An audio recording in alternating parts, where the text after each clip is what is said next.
디모데후서 4장 6절에서 8절.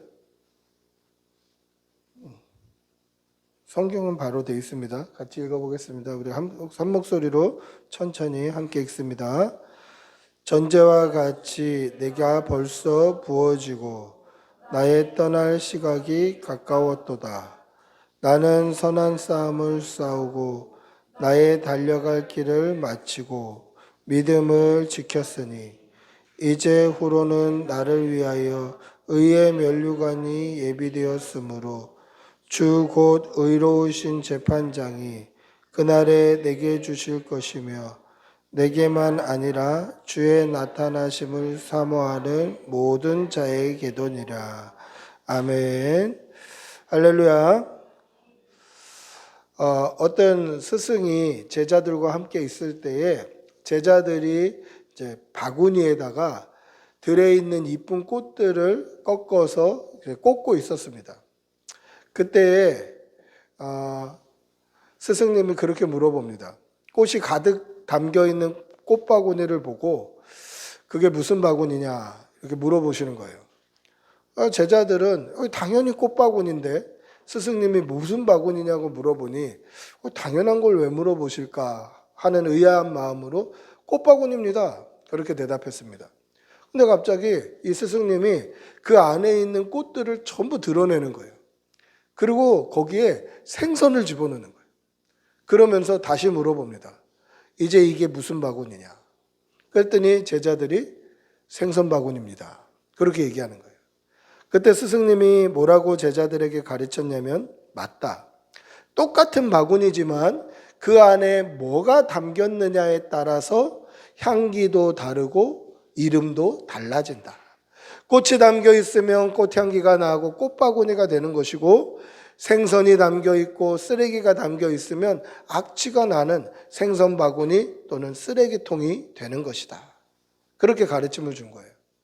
여러분, 우리의 겉모양이 중요한 것이 아니라 우리 안에 뭐가 담겨 있느냐가 더 중요한 거죠. 우리가 그리스도인이다 라고 얘기할 때는 우리 안에 그리스도가 담겨 있어야 돼요. 여러분, 우리의 마음이 예수님으로 가득 충만한 성도가 되시기를 축복하고 기도합니다. 할렐루야. 바울 사도는 그 안에 예수로 충만했던 사람이에요. 그러니까 예수님 바구니였던 사람이 바울 사도예요. 우리도 예수로 충만한 성도들이 되시기를 바랍니다. 그 바울 사도가 오늘 말씀에 뭐라고 얘기합니까? 전제와 같이 내가 벌써 부어졌다. 그렇게 얘기합니다. 전제는 하나님께 드리는 제사의 가장 마지막 하이라이트입니다. 하나님께 번제를 드릴 때에 제물을 각을 떠서 숯불 위에 올려놓고 그것을 온전히 태워서 하나님 앞에 제사를 드려요. 그러면 그 냄새가 얼마나 좋겠습니까? 숯불 위에 고기가 구워지는 냄새예요. 근데 전제는 이 번제가 완전히 끝나는 그때에 향기로운 향유나 아니면 향기로운 좋은 포도주를 그 제물 위에 쫙 부어드리는 거예요. 여러분 한번 상상해 보십시오. 고기가 타고 숯이 이제 까맣게 다 타고 있습니다. 근데 그 위에 액체를 쏟으면 어떻게 됩니까? 흰 연기와 그 향과 이런 것이 코를 찌르는 거예요. 거기에 향기로운 기름이나 아니면 향기로운 포도주를 부으면 흰 연기와 그 향이 쫙 하나님 앞에 올라가는 거죠. 그걸 하나님께서 흠향하시는 거예요. 그러니까 향기를 음미하신다라는 거죠. 이게 전제예요. 그러니까 전제는 제사 마지막에 남아있는 모든 기름과 포도주를 한 방울까지 다 하나님 앞에 부어드리는 게 바로 전제다라는 거예요. 제사가 끝났다라는 거예요. 이제 제사는 끝났다. 이것이 전제예요. 바울 사도는 자신이 이제 죽을 날이 다가왔다는 것을 알고 있었어요. 그래서 뭐라고 이야기합니까? 내가 전제와 같이 벌써 부어지고 나의 떠날 시각이 가까이 왔도다. 죽을 날이 가까이 온 거예요. 그런데 죽을 날이 가까이 왔는데 이 제사의 마지막 전제와 같이 자기의 생명의 에너지는 이미 예수님 앞에 다 쏟아졌다라는 거예요. 이미 다 부었다. 이미 다 소진되었다라는 것이에요. 여러분, 바울 사도의 마지막이 가까웠을 때 나는 마지막 한 방울까지도 하나님 앞에 이미 다 부어드렸다라고 하는 고백, 이 고백이 얼마나 크고 아름다운 고백인지 여러분들의 마음에 새기시는 이 시간이 되시기를 바랍니다. 여러분, 은퇴 때가 되면 여러분들은 어떤 노후를 사시고 싶으세요? 지금 우리가 30대, 40대 또 젊은 우리 학생들이 바쁜 시기를 지내잖아요. 제가 중고등부 사역을 가서 이제 수련회 같은 데 가면 아이들한테 그렇게 얘기를 해요. 너희들 지금 진짜 힘들지? 그렇게 물어봐요. 그럼 막 힘들다고 그래요. 내가 장담하건대 나중에 대학 가면 더 힘들 테고, 대학원 가면 더 힘들 테고, 졸업하고 직장 가면 더 힘들 거야. 결혼하면 더 힘들고, 자녀를 낳으면 더 힘들 거야. 그렇게 얘기합니다. 어르신들 한번 보세요. 더 힘든 삶을 계속 살아가고 계셔요. 더 힘든 삶을 살아가요. 그런데 은퇴하면 노후에는 어떤 삶을 살까? 좀 편하게 살고 싶지 않겠습니까? 아니, 평생을 분주하게 살았는데, 평생은 힘들게 살았는데 이제 좀 편하게 살고 싶다. 이런 욕심이 없을까요? 하루는 제 친구가 그런 얘기를 하더라고요. 가수 조성모가 저한테 그런 얘기를 한 적이 있었습니다. 자기도 많은 목사님들을 만나봤는데 목사님들의 소원이 은퇴하는 것이더라. 이렇게 얘기하는 거예요.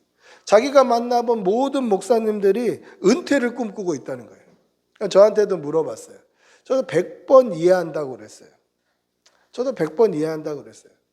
왜 그러냐면 이 목사라는 직분은 하나님의 말씀을 전달해야 돼요. 그러면 말씀을 전달하려면 어떻게 해야 되냐면 은혜를 받아야 돼요. 항상 말씀으로 은혜를 받아야 그 말씀을 묵상하고 또 써보고 공부하고 연구해서 한편의 설교를 하는 거예요.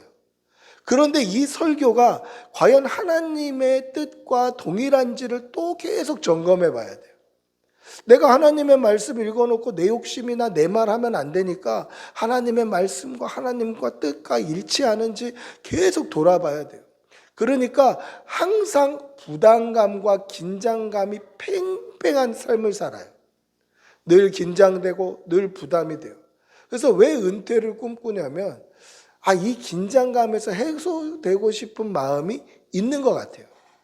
저도 그런 생각 해보지 않았겠습니까? 은퇴하면 커피숍 해야지, 은퇴하면 분식점 해야지, 이런 생각들을 한 번씩 해요.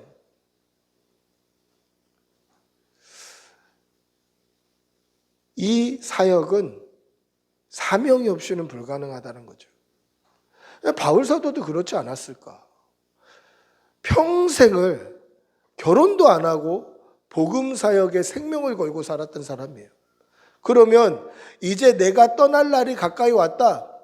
이제 내가 생명의 끝이 눈에 보인다. 그러면 이제 좀 쉬고 싶다. 그동안 결혼도 안 하고 그렇게 온 마음을 진을 빼가면서 그렇게 하나님 앞에 헌신했으니 이제는 좀 편안하고 싶다. 이게 사람의 일반적인 생각이겠죠. 그런데 바울 사도는 뭐라고 얘기합니까? 나는 이미 전제와 같이 벌써 다 부어졌다라는 거예요. 쉴 기력이 남아있지 않는 거예요. 복음을 위해서, 십자가를 위해서, 믿음의 길을 위해서 나는 이미 다 부어졌다는 거예요. 자신의 생명의 한 방울까지 다 이미 부어진 거예요. 벌써 그 기력이 다 부어진 거예요. 이미 하나님 앞에 자신의 모든 에너지를 소진했다라는 것입니다. 사랑하는 성도 여러분, 이 믿음이 우리의 믿음 되기를 바랍니다. 우리 역시 우리의 생명이 끝나는 날 나는 눈꽃만큼의 후회도 없다고 하나님 앞에 온전히 부어졌노라고 그렇게 고백하는 성도들이 되시기를 바랍니다. 우리가 오늘 읽었던 6절, 7절 한번 다시 읽어볼까요? 6절, 7절입니다. 다시 읽어보겠습니다. 같이 읽습니다. 시작. 전제와 같이 내가 벌써 부어지고 나의 떠날 시각이 가까웠도다. 나는 선한 싸움을 싸우고 나의 달려갈 길을 마치고 믿음을 지켰으니. 할렐루야. 바울 사도는 자신의 삶 전체를 하나님 앞에 온전히 태워드리는 제사로 표현한 거예요. 자신의 삶이 하나님께 온전히 태워드리는 제사로 표현되어 있는 거예요. 그리고 그 제사가 이미 끝났다라는 거예요. 어떻게 끝났습니까? 전제와 같이 자기의 생명의 한 방울까지도 하나님 앞에 이미 벌써 다 부어진 상태라는 거예요. 조금 편하고 싶다. 조금 쉬고 싶다. 이제 늙었으니까 힘이 없으니까 몸도 아프니까 건강도 어려우니까 이제는 좀 천천히 가고 싶다. 이게 아니라 내가 떠날 날이 지금 가까이 왔는데 나는 이미 다 부어졌다라는 거예요. 나의 제사는 이미 끝났다. 나는 눈곱만큼도 하나님 앞에 후회가 없다라는 표현이죠. 마지막 한 방울까지도 이미 다 부어드렸다라는 것입니다. 그러면서 뭐라고 이야기합니까? 선한 싸움을 싸우고 나의 달려갈 길을 마치고 믿음을 지켰으니 라고 고백하는 거예요. 그러니까 바울 사도는 여전히 선한 싸움을 싸우고 있고 여전히 달려갈 길을 달리고 있고 여전히 믿음을 지키고 있다는 거예요. 이미 다 끝난 거예요. 눈앞에 죽음이 와 있어요. 전제와 같이 자신의 생명 에너지가 다 부어져 있어요. 그런데 그 부어지는 것이 무엇으로 부어졌냐면 선한 싸움을 싸우는 데 부었고 믿음의 길을 달리는 데 부었고 그리고 믿음을 지키는 데 부었다라는 것이죠. 여러분, 이 믿음의 고백이 우리의 고백되기를 축복하고 기도합니다. 할렐루야.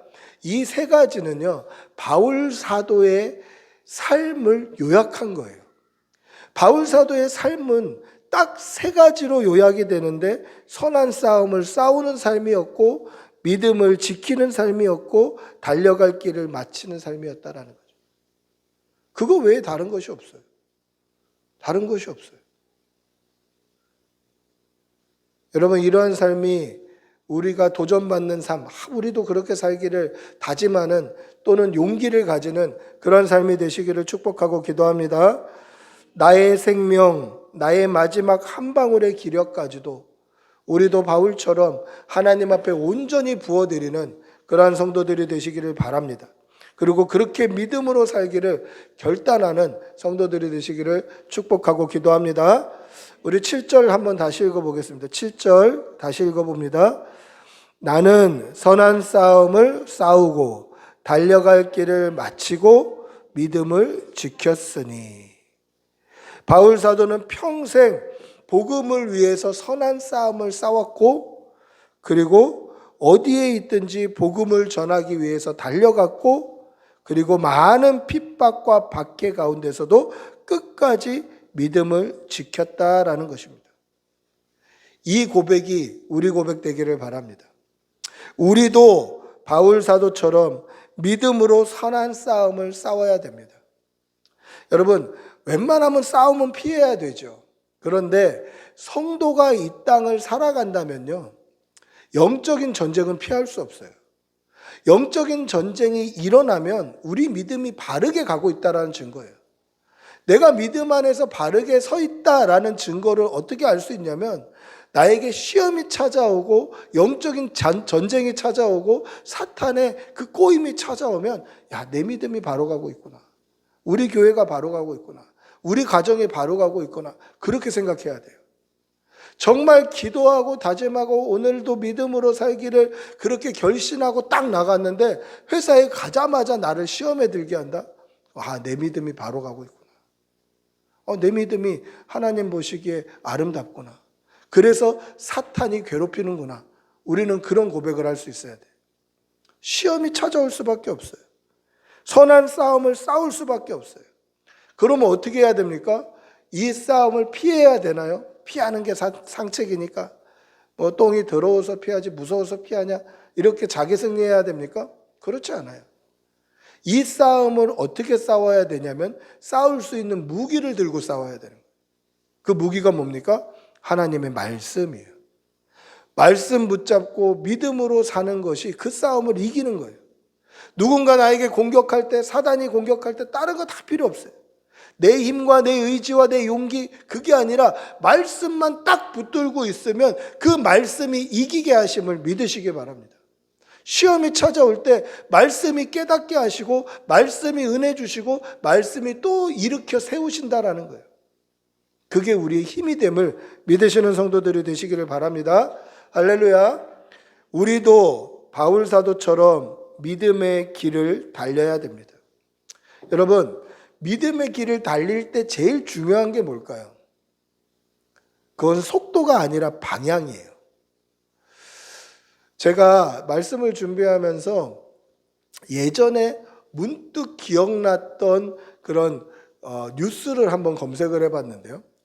실제로 내 기억이 맞나 틀리나 과거에 이런 일이 있었는데 하고 검색을 해봤더니 우리나라에서 2011년에 경주 국제 마라톤 대회가 있었어요. 동아일보에서 개최한 국제 마라톤 대회가 있었는데 그 국제 마라톤 대회 거의 후반부에 국제적으로 망신스러운 사건이 벌어집니다. 그 사건이 뭐였냐면 42.195km를 달리는 마라톤 대회에 40km 구간, 그럼 2.195km만 달리면 이제 결승전이에요. 거의 다 온 거예요. 그때 1등, 2등, 3등, 4등이 그 마라톤 코스를 이탈하는 초유의 사태가 벌어집니다. 왜 그랬냐면 거기에 지키고 있어야 될 진행요원이 마라톤 대회가 시간이 오래 가니까 잠깐 자리를 비운 거예요. 근데 이 사람이 비운 사이에 코스를 안내해야 되는데 비운 사이에 1등, 2등, 3등, 4등이 지나가 버린 거예요. 그리고 다시 부랴부랴 와서 5등부터 코스를 제대로 안내한 거예요. 그러니까 1등이 뛰니까 2등도 따라 뛰고 3등도 따라 뛰고 4등도 따라 뛴 거예요. 그래서 1등이 뛰다 보면 마라톤 대회는 어떻게 되냐면 마라톤 대회는 길을 다 봉쇄하지 않습니까? 그 코스는 국제 마라톤 대회예요. 세계적인 마라톤 대회예요. 길을 다 봉쇄하고 차를 안 다니게 하는데 1등, 2등, 3등이 뛰다 보니까 차가 지나다니는 찻길로 가게 된 거예요. 자기들도 이상했죠. 야, 이거 왜 마라톤 코스에 차가 다니지? 그래서 위험해서 다시 그들이 돌아와서 본래 코스로 들어왔는데 이미 위험한 코스로 나갔다 들어왔기 때문에 코스 이탈로 1, 2, 3, 4등이 탈락이 돼버린 거예요. 이게 굉장히 그 당시에는 나라 망신이라는 뉴스로 이슈가 됐던 거예요. 그럼 중요한 게 뭡니까? 속도인가요? 방향이더라는 거죠. 1등, 2등, 3등, 4등 그 속도가 뭐가 중요합니까? 95% 40km를 1등, 2등, 3등, 4등으로 달렸으나 마지막 5% 남겨놓고 코스를 이탈하니까 박탈이 되는 거예요. 얼마나 억울하겠습니까? 그런데 그게 법칙이다라는 거예요. 여러분, 우리가 달려갈 때에 중요한 게 뭘까요? 스피드입니까? 그렇지 않아요. 우리가 달려갈 때 가장 중요한 것은 방향이에요, 방향. 교회가 달려갈 때, 성도가 달려갈 때, 믿음으로 달려갈 때 1등 하는 게 중요한가요? 그렇지 않아요. 하나님께 우리의 중심이 맞추어져 있는가가 중요한 거예요. 예수 그리스도 십자가 복음으로 우리의 포커스, 우리의 삶의 태도, 우리의 우선순위가 맞춰져 있나? 이게 중요한 거예요.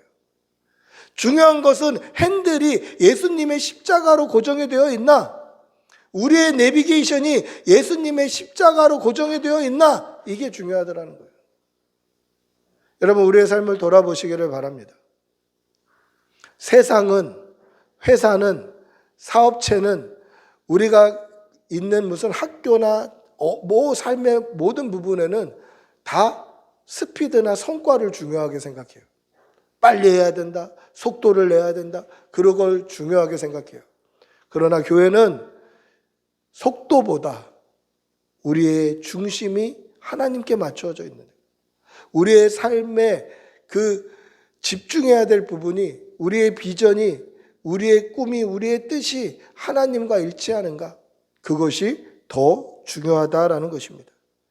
사랑하는 성도 여러분, 우리의 생명이 다하는 날까지 예수님의 십자가를 향해, 하나님 나라를 향해 달려가시는 성도들이 되시기를 바랍니다. 할렐루야. 또한 우리가 배워야 될 것은 무엇입니까? 끝까지 믿음을 지켜야 된다라는 것입니다. 바울 사도는 성경의 어떤 인물보다 핍박을 당했던 삶을 살았던 인물입니다. 예수님이 십자가 지시는 고난과 비교해도 결코 뒤지지 않을 만큼의 고난을 당했던 사람이 바울 사도예요. 이 바울 사도가 고린도후서 11장에서 스스로 이렇게 얘기하는데요. 제가 얼마 전에도 이 본문을 여러분들께 읽어드린 적이 있으니까 막 구체적으로 읽지는 않겠습니다만은 바울이 이렇게 고백합니다. 나는 수고를 넘치도록 했다. 그러니까 수고했어 이 정도가 아니고요. 자신이 할 수 있는 수고의 분량을 넘치게 하는 거예요. 그리고 옥에 갇히기도 더 많이 했다 고백해요. 그러니까 어떤 사람이 옥에 갇힌 것보다도 나는 복음을 위해서 옥에 갇힌 것을 그 사람들보다 훨씬 많이 했다라는 거죠. 매도 수없이 맞았다. 여러 번 죽을 뻔했다. 한 번은 돌로 맞았다. 이 돌로 맞았다는 것은 사도행전 14장에 보면 루스드라에서 일어난 일인데 사람들이 루스드라 성 안에 있던 바울을 끌어내서 성 밖으로 내치고 거기서 돌을 집어던져서 바울을 죽였습니다. 그러니까 죽이려고 한 게 아니라 죽인 거예요, 죽인 거. 그때 돌을 던진다고 할 때 여러분 조그만 돌 던지지 않고요. 제가 무슨 영화에서 봤더니 주먹만한 돌을 던지는 거예요. 이게 무슨 총이나 칼처럼 빨리 죽는 게 아니에요.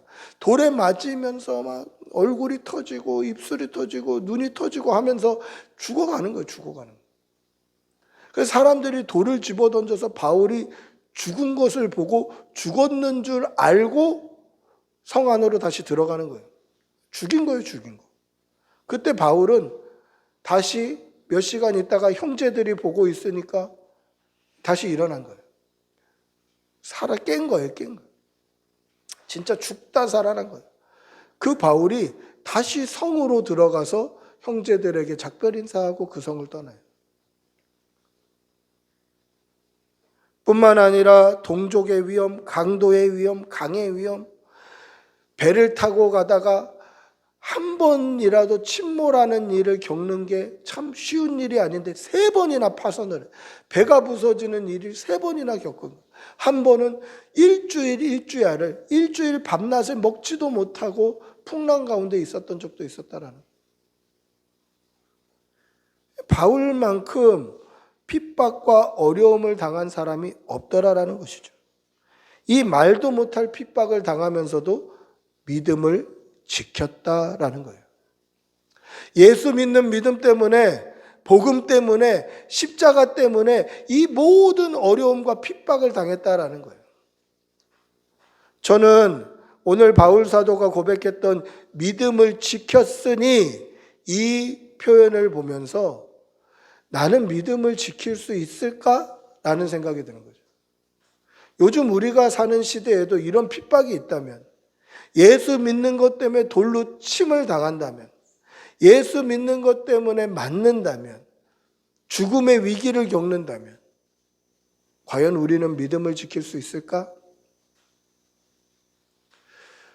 코로나 사태가 지나가고 나서요, 교회에서 가장 피해를 본 것은 우리가 예배를 중요하게 여기지 않게 되는 마음이 심어졌다라는 거예요. 예전에는 주일 예배는 반드시 교회 나와서 예배 드려야 된다. 이러한 그래도 열심은 있었는데 코로나 시대를 지나면서 아니 바쁘면 영상으로 예배 드릴 수 있는 거 아니냐. 또 바쁘면 그냥 어디 딴 데 가서도 영상 예배 드리는 거 아니냐. 이렇게 타협하는 시대가 됐어요.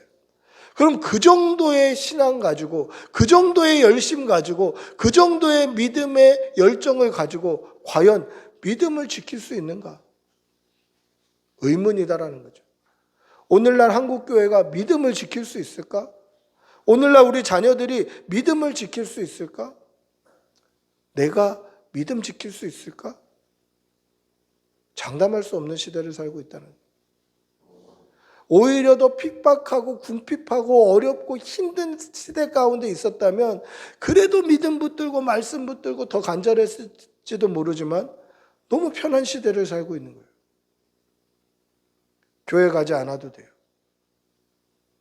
설교가 마음에 안 들면 설교 잘하는 목사님 설교 들으면 되는 시대에 살고 있어요. 이런 시대 가운데 우리가 핍박이 왔을 때 믿음 지킬 수 있을까? 여러분, 우리의 믿음을 돌아보시기를 바랍니다. 나는 진짜 믿음 지킬 수 있을까? 왜 바울 사도가 마지막까지 이렇게 믿음으로 살았던 것일까요? 나는 이미 전제와 같이 벌써 다 부어져 있습니다. 그리고 내 눈앞에는 마지막 때가 가까이 왔습니다. 그런데도 바울 사도는 끝까지 믿음을 지키며 달려갈 길을 달리며 복음을 들고 살아가고 있습니다. 왜 그렇게 마지막 때까지, 죽음을 눈앞에 둔 그때까지 믿음으로 살려고 노력했을까요? 그 이유가 8절에 나옵니다. 우리 8절 한번 같이 읽어보겠습니다. 8절입니다. 시작. 이제 후로는 나를 위하여 의의 면류관이 예비되었으므로 주 곧 의로우신 재판장이 그날에 내게 주실 것이며 내게만 아니라 주의 나타나심을 사모하는 모든 자에게도니라. 할렐루야. 바울이 끝까지 생명을 다 소진해 가면서도 믿음을 떠나지 않은 이유가 뭡니까? 의의 면류관을 받고 싶어서 그것을 사모하기 때문에 떠나지 않은 거예요. 여러분, 면류관이 뭘까요? 면류관이. 바울이 살았던 시대의 면류관은요, 승자가 받는 금메달 같은 거예요. 승자가 받는 금메달이 면류관이에요. 그럼 상상해 보십시오. 우리가 무슨 대회를 나갔어요. 아까 말씀드린 대로 마라톤 대회를 나갔다고 상상해 봅시다. 우리가 1등을 했어요. 그럼 내가 승자예요. 그럼 제가 받을 금메달은 누가 줄까요? 누가 주는 게 맞죠? 심판이 주는 게 맞아요. 그 경기를 제대로 뛰었는지 안 뛰었는지 보는 심판이 주는 게 맞죠. 그런데 오늘 바울 사도는 의의 면류관을 누가 준다고 되어 있어요? 의로우신 재판장이 준다는 거예요. 심판이 아니라 재판장이에요. 그럼 재판장은 뭐 하는 사람입니까? 재판장은 죄가 있냐 없냐를 가리는 사람이에요. 아니, 지금 믿음의 선한 싸움을 다 싸우고 믿음을 지켰고 달려갈 길을 다 마쳤어요. 그러면 이 믿음의 경주를 끝낸 거예요. 그럼 나에게 면류관을 주는 사람이 심판장이 줘야 될 텐데 의로운 재판관이 주는 거예요. 나의 죄가 있냐 없냐, 죄의 유무를 따지는 재판관이 주는 거예요. 근데 그 재판관이 어떤 재판관입니까? 의의 재판관이에요. 의의 재판관이 죄가 있으면 주지 않을 의의 면류관을 언제 줍니까? 그 날에 주는 거예요. 그날이 언제이죠? 지금 바울의 눈앞에 있는 마지막 때에 주는 거예요. 여러분, 우리에게도 이 믿음이 있기를 바랍니다. 우리도 언젠가는 우리의 생명이 끝나는 마지막 때가 올 거예요. 그게 그 날이에요. 그날에 우리가 만날 분이 누구입니까? 의로운 재판관 하나님을 만나게 되는 거예요. 의로운 재판관 하나님이 우리를 보시면 우리의 죄의 유무를 판단하실 거예요. 그런데 우리가 죄가 없는 의로운 하나님의 자녀, 의로운 백성이 되려면 어떻게 해야 됩니까? 예수 그리스도께서 우리의 모든 죄와 허물을 십자가의 보혈로 씻어주셔야 돼요. 그래야 내가 의의 면류관을 얻게 되는 거예요. 근데 이 의의 면류관은 세상의 면류관과 달라요. 세상의 면류관, 금메달은 1등 한 사람에게 주어지지만 이 의의 면류관은 바울뿐 아니라 주의 나타나심을 사모하는 모든 사람에게 주어지는 거예요. 1등만 주어지는 것이 아니라 믿음으로 사는 모든 사람에게 의의 면류관이 주어지는 거예요. 이 면류관을 사모하시는 여러분들이 되시기를 바랍니다. 말씀을 맺습니다. 온전한 믿음이 뭘까요? 온전한 믿음은 우리의 생명의 마지막 한 방울까지 하나님을 위해 쏟는 것입니다. 하나님을 믿는 믿음으로 내 생명을 소진하는 거예요. 하나님을 믿는 믿음으로 내 모든 삶의 에너지를 소진하는 거예요. 이것이 온전한 믿음입니다. 저는 이 말씀을 준비하면서 저를 많이 돌아보게 되었어요. 나는 바울처럼 헌신하고 있는가? 나는 바울처럼 헌신하고 있는가? 나는 바울처럼 삶의 에너지를 한 방울까지 쏟아붓고 있는가? 비교하면 비교가 불가할 정도로 부끄럽지만 우리의 남은 날 동안 조금씩이라도 우리의 생명을 하나님께 쏟아드리는 그러한 성도들이 되시기를 축복하고 기도합니다. 그래서 마지막 주님 앞에 섰을 그때에 바울하고 똑같이 우리의 삶의 순간순간에는 비록 보잘것없이 부어졌지만 내가 벌써 다 부어졌노라고 고백하는 그러한 믿음의 성도들이 되시기를 축복하고 기도합니다. 우리 한번 같이 기도하겠습니다. 같이 기도할 때에 하나님, 우리의 삶에 우리의 생명 마지막 한 방울까지 하나님 앞에 쏟아드리는 그러한 믿음의 성도가 되게 해달라고 우리 한번 주님의 이름 크게 부르고 같이 기도하겠습니다. 주님, 인도하여 주시옵소서. 우리의 삶의 마지막 한 방울까지 하나님 앞에 온전히 쏟아드리기를 사모합니다. 주님, 도와주시옵소서. 믿음 주시옵소서. 우리에게 은혜 내려주시옵소서. 하나님, 바울사도와 같이 우리의 마음에 작은 부분까지도 온전히 하나님 앞에 내어드리는 그런 성도들이 되시고 될 수 있도록 은혜 내려주시옵소서.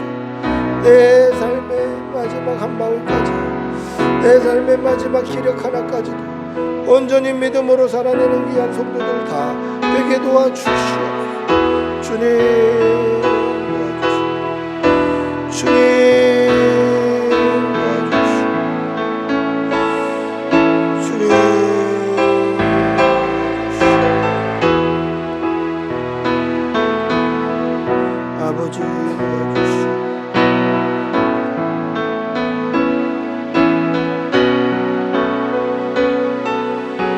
이제후로는 나를 위하여 의의 면류관이 예비되었으므로 주 곧 의로우신 재판장이 그날에 내게 주실 것이며 내게만 아니라 주의 나타나심을 사모하는 모든 자에게도니라. 사랑의 아버지 하나님, 우리도 바울 사도처럼 우리의 생명의 한 방울까지 하나님 앞에 온전히 쏟아드리는 그 믿음으로 살아가게 도와 주시옵소서. 그래야해서 하나님 앞에 섰을 그때에 내가 벌써 온전히 다 부어졌다고 고백할 수 있을 정도로 끝까지 믿음 지키며 살아가게 하여 주시옵소서. 오늘 하루도 힘주시고 우리의 남은 날에도 하나님께서 은혜 주실 줄 믿사옵고 우리 주 예수님의 이름으로 기도드리옵나이다. 아멘.